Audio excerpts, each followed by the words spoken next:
Welcome to Kendall Speaks. I'm Dr. Brian Stewart, Kendall Campus President, and today we are talking about our Miambiance magazine that we're so excited to talk about. And with us is our Senior Professor of English and Communications, Professor Rita Fernandez-Sterling. Welcome. Thank you. And we have Salma Gonzalez, who's the head designer for volumes 34 through 36. Glad to have you here today. Hello, I'm glad to be here. And Alexander Polo, who is the former volume 35, help me out here, poetry and prose editor and current volume 36 literature editor-in-chief. You got quite the title there, young man. I'm grateful for it. Well, we're glad to have you Good here. afternoon. We can't wait to talk to you guys about this.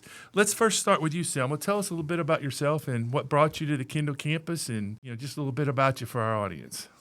All right, so I'm Salma Gonzalez. I started here at Miambiance and at MDC as a freshman.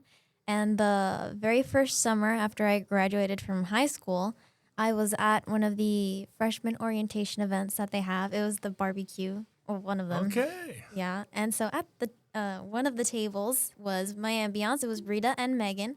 And that was when I met them, and they were like, "Oh, you should totally consider joining." Blah blah blah blah. And here you are. Yes, and here I am. All right. Well, we're glad to have you, Alexander. Tell us about your path to Yeah, Kendall hi. campus. So I was the class of 2024. I came into Miami-Dade the fall term of that year, and I stumbled into this. I started by taking the first creative writing class with Rita Fernandez-Sterling right over here in front of me, and it just started from there. Really, I started off as a literature editor with prose and poetry, like you mentioned. I really learned a lot during my 2 classes that I enrolled with Rita, and I was asked to come back, and here I am.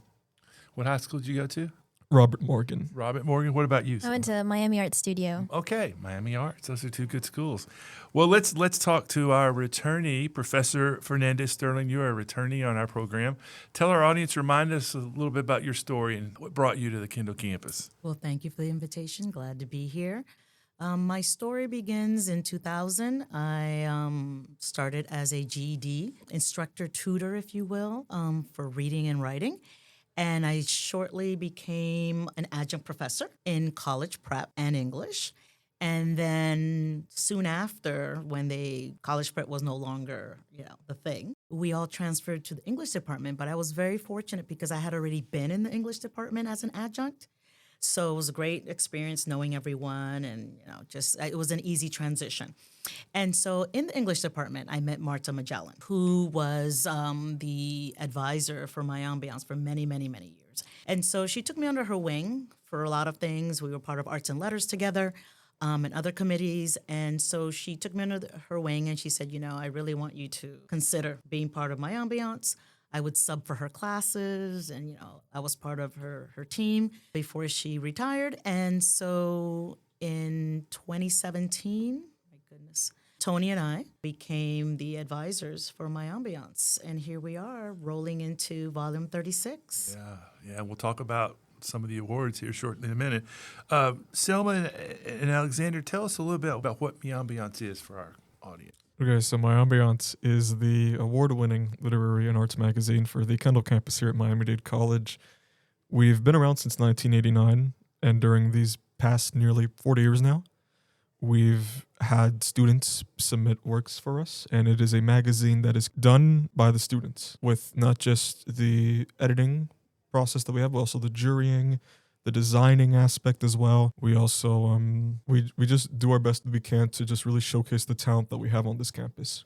We really do. And as the saying goes, from soups to nuts, it's everything. It's student driven all the way, right? That's it. Right. Yeah. Anything you want to add, Selma? Did he do a good job? Yes, he did. I would just add right. that any student or any person who is taking classes at Kendall campus can submit to the magazine. It's not a guarantee that they will be published, but Right. if it's good, it's a pretty good chance. But don't be afraid. Don't be afraid. I mean, you don't lose anything Right, by right. submitting. You gain more, actually, I would say, if you submit, And I think what's truly amazing is how students migrate, if I can use that word, to Miambiance. They see you at a table, they start talking, and you both have talked about that. So hopefully that's what our audience will get from this. Rita, talk a little bit about what your role is as the literary advisor for Miambiance and how that helps produce all this great work.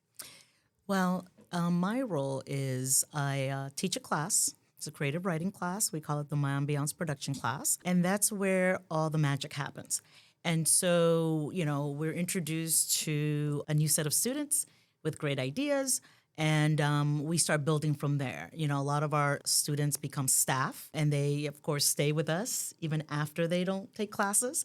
For example, Alex and Salma are not in the class any longer, but yet they come every Tuesday and Thursday during class time to be part of the staff and to brainstorm and to, work on the production process. So my role is to supervise and, guide them, mentor them. I also am in charge of organizing events, which, as we already know, the events are very, very important to everything that we do at Miambiance, submissions and getting students interested in being part of Miambiance.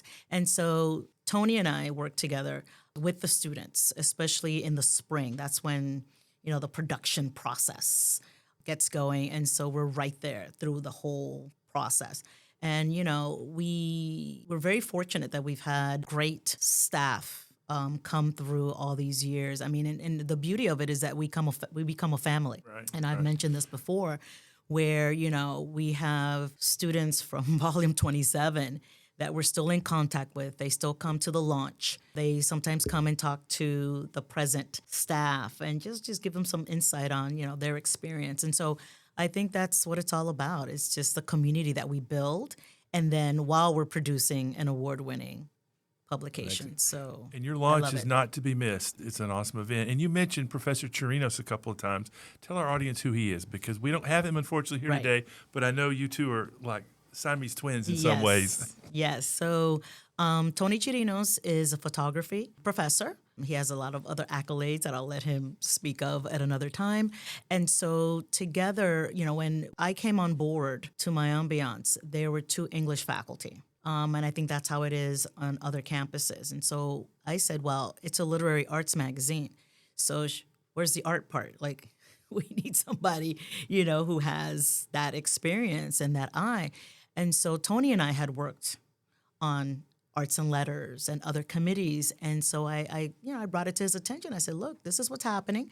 Would you be interested in being my co-advisor? And so you would be photography and visual arts, and I would be literature. And so together, we've really built something amazing. Well, along with the students, of course, where we've taken Miambiance to another level. So yes, it is the 2 of us, and we fight and argue. I call him my work husband, and but that's what makes it all the better. And that's how it is in the real world, and that's something that we try to instill in our staff. That what you're learning here, all the skills and all the good, the bad, and the ugly, that's what you're going to encounter out there. And if you notice, Alex and Salma, they call me Rita. They're the only ones that are allowed to call me Rita in the Miambiance staff, because I feel that it's a business and they're learning all the ins and outs of, a business. And so in the business world, they would call me Rita. Right. But in the classroom, my other students call me Professor Fernandez-Sterling. Yes. Well, thank you for sharing that. You mentioned your mentor that kind of passed it down, and I've watched you now for 2 years, and this is a very inspiring job that you do. Talk about what inspires you, what keeps you going. I mean, you're an amazing professor. We're not even talking about your classroom, which I see all the time, but what inspires you to keep going with Miambiance?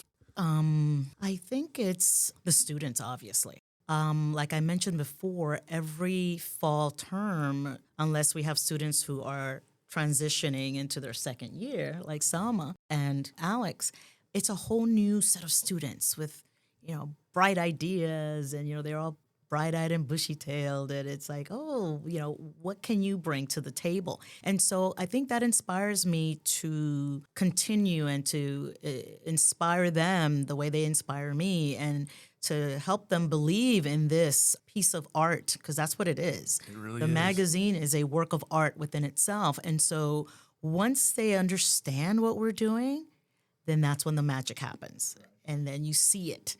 You see the commitment. And I know, Alex, you mentioned commitment a lot. It's a drive, yeah. Yeah, and it's great because we start with nothing, because we do start from scratch, every magazine. And then it becomes this whole world.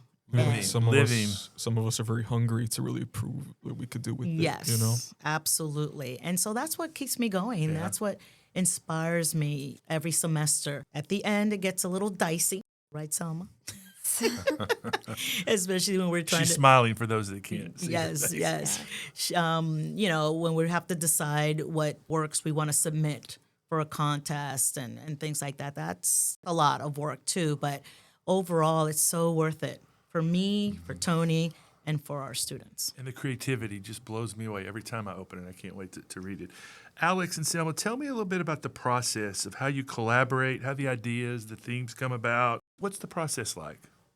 Well, from the beginning, it would be in the fall when we're looking through all the works that are submitted. And that's when there's the most people involved in the collaborative process, because that's when the whole class is voting on everything and either giving it the thumbs up or the thumbs down, or more literally a green card or red card. Yeah, we have a jurying process where it's like Yes. from red, yellow, green. Pretty Okay. much. Yeah.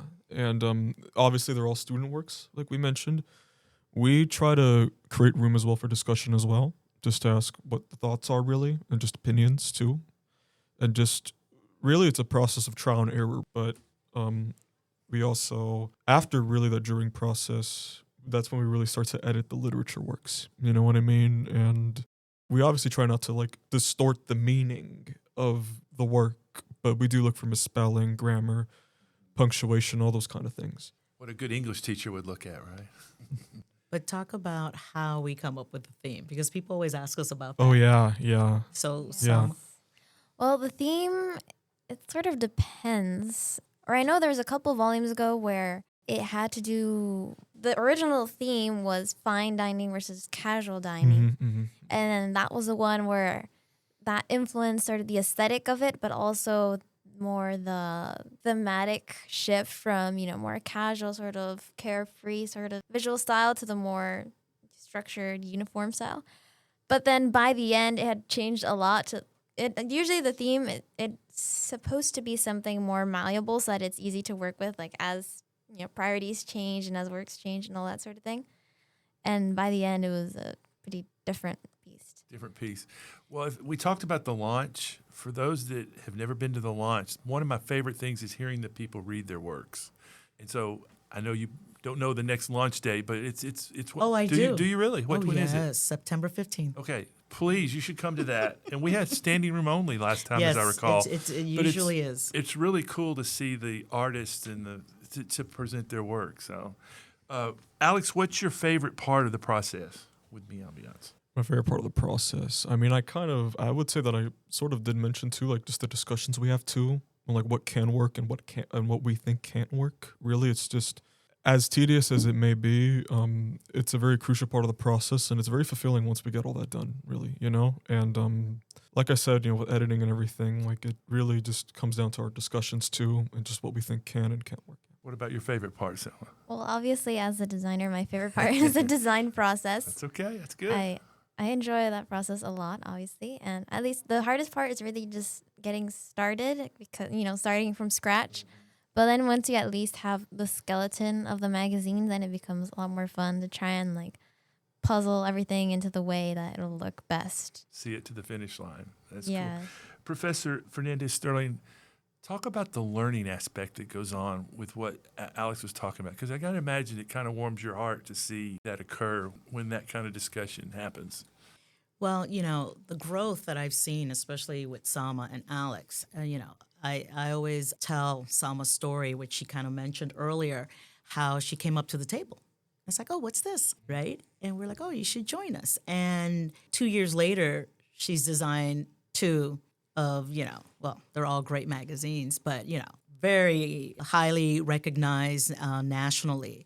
And so that growth is a beautiful thing to watch. And then Alex, I remember in the beginning, we have these contests that we host, which generates submissions. And, one of them was Speak Your Mind, which is a poetry contest. And I remember Alex was like, oh, but I'm not sure. I have some pieces that I don't know. And I'm like, just do it. And of course, it's been amazing since he's won. He has a lot of pieces published. He's working on a book of his poetry. So here we are, where from point A to to Z. And here we are now. And here we are now, and you're in this role, and Salma is still with us, building a legacy, because that's what it is. So it's nice to see that. I mean, I think, again, that's another thing that keeps me going and, makes this so much fun and exciting each term. That's a great answer. One of the things I've been impressed with is the diversity and the different types of things that are in it. How do you guys encourage that? Is there anything is it organic, or how do you get the diversity of topics that Miambiance covers every year? Well, for diversity of topics, I guess it's just sort of the human condition that such a broad variety of students in the student body just have a broad diversity of opinions and feelings and emotions, but they always sort of have that thread connecting them all. And for diversity of media, it helps that Rita talks to her students. She's very engaged in what they're doing. So she knows, for example, if one of them is a sculptor, she knows to convince them, sort of turn the screws and convince them to submit to the magazine. Yeah, no, another thing that I think is really great when it comes to just the mediums is just how we can really experiment with them and how we can really create meanings with them, with our pieces, because we tend to pair them up with literature as well. Sometimes we have big spreads too, right? Like, we had some great works too, but like, really, I think since art is very subjective, so one person might like it, another one might not. But really, I think, like we say, like I think really when it speaks volumes, just with the image itself, like that really is what counts, That's great. Professor Fernandez-Sterling, I know you talked about students and talk a little about the growth you've seen. You've talked about in these two guys some growth, but talk about overall, because I think what you do really encourages students who, you mentioned Alex here, who was a little hesitant with his poetry, and now look at him. Talk a little bit about some of the growth you've seen in some of our other students. Well, throughout the years, I mean, it's amazing, what I've seen, but a couple of examples would be Diego, which I've mentioned before, you have. Franco. And, when he came to us, first of all, he was my ENC 1102 student. And I talk about Miambiance in every class, and I encourage students to get involved. And, are there any artists here? And that's how I got the sculptor. I get filmmakers and things like that, musicians. So Diego was in my class, and he was like, "Oh, you know what? I'm gonna check it out. You've been talking about it, so let me find out what it's all about." And he joined the team. This was during COVID, which was interesting, for Volume 31. And he soon after changed his major. And so he went into graphic design because he became our head designer. In fact, he still comes out and helps us.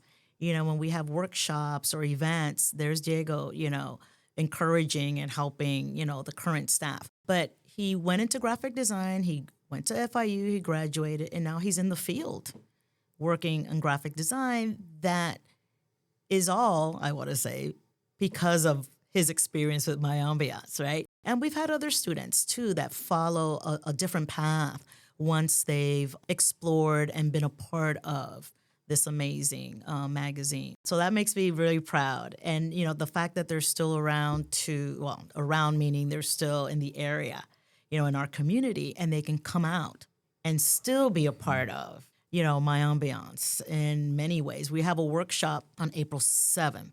To encourage students to submit, and they can bring their works and show the staff. And, that's a great, one-on-one opportunity to talk about the piece. And, should you photograph it differently? Do you need to do some edits and things like that before you submit? And so, Megan, who was in the previous podcast, Diego, they already know that they will be there. And, I call them alumni, mentors.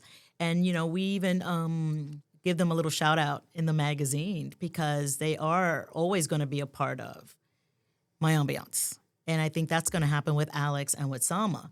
It's funny because Salma's like, "Oh, this is my last term in the fall."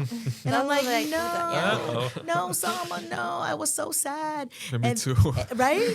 And then she's like, "Oh, it so happens that I'm going to be here another term." I'm like, yes. Yes. Surprise.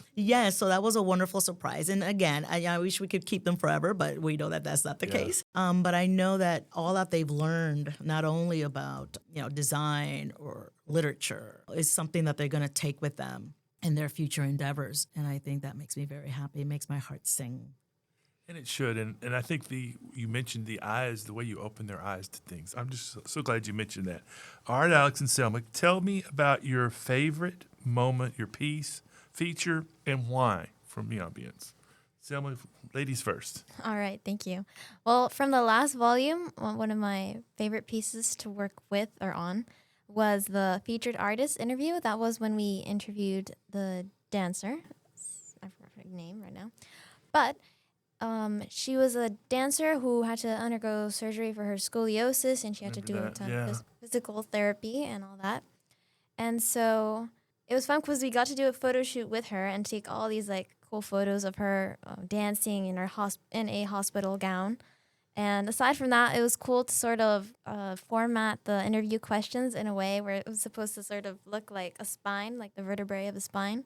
And I thought it was a sort of a fun visual pun that we got to do there. That's awesome. That's great. What about you, Alex? What's your I would say one of my favorite pieces from 35, because I worked on that, was Point of Pain. It was one of the prose pieces. And funny enough, because she just mentioned the feature artist, it was also about, this piece was also about a ballerina too, and their setbacks as well, you know, but really just hearing those kind of like personal stories too and how they just rise above it, you know, it's great. But another art piece I like too is the koi, you know, the one with the koi fish and everything. Right, yeah, no. We looked at it, we even debated too, of like the cover and everything, and that was just a whole different discussion in itself. But really, I think those are the pieces that really, I think, stood out to me the most. That's great. Well, I have to ask, we've talked about the magazine. Let's talk about what awards it's won, because we need to make sure we spend some time on that. So who wants to share what happened? For which ones we won, or the submission process? Yeah, well, no, just what we won. What we won so far for volume 35. All right. So off the top of my head, I know we won Best in Show. We won the Silver Apple Trophy. We also won for the FCSPA. We won. Was that Best in Show also? FCSPA. We won I know we won a lot. A plethora. Yeah. Of awards. FCSPA, SCSPA. Those are the main ones I remember. Sorry. It's okay. We were also a Pacemaker finalist as well. That's right. Yeah. Right. Yeah. Pacemaker finalist, a Pinnacle finalist. You know, we are members of 5 organizations, media organizations, national organization, and 1 state. And so, you know, we're kind of like in the middle of the award season. And so we still haven't gotten all of the awards yet for volume 35. But so far, we've done very well. Where we've, like I mentioned, we've been finalists for the Pinnacle, for the Pacemaker. And now we're a Gold Crown finalist. That hasn't been announced yet. That'll be in March. And our students win awards too. Our published students, they also get awards. So there's a few poems, some art pieces that have already won awards. So the students have been coming by to pick up their certificates. And so it's a lot of fun to see that, because, of course, it solidifies all that not only the staff does, but that our students' work is worthy of, recognition. And so it's a lot of fun to go to the anticipation of, oh my gosh. And, being a finalist is already a nod, huge nod, because, we're talking about hundreds of submissions. And, whenever we are told that we're a finalist, we celebrate that. And of course, then the next step would be to win the piece. But I tell them all the time, I said, being a finalist is a win already. So yeah, we've been doing well so far. Well, I know when the awards are announced, you'll let me know, and we'll talk about how we can celebrate those, because I hope you know how proud I am of all of you, and especially what this magazine does.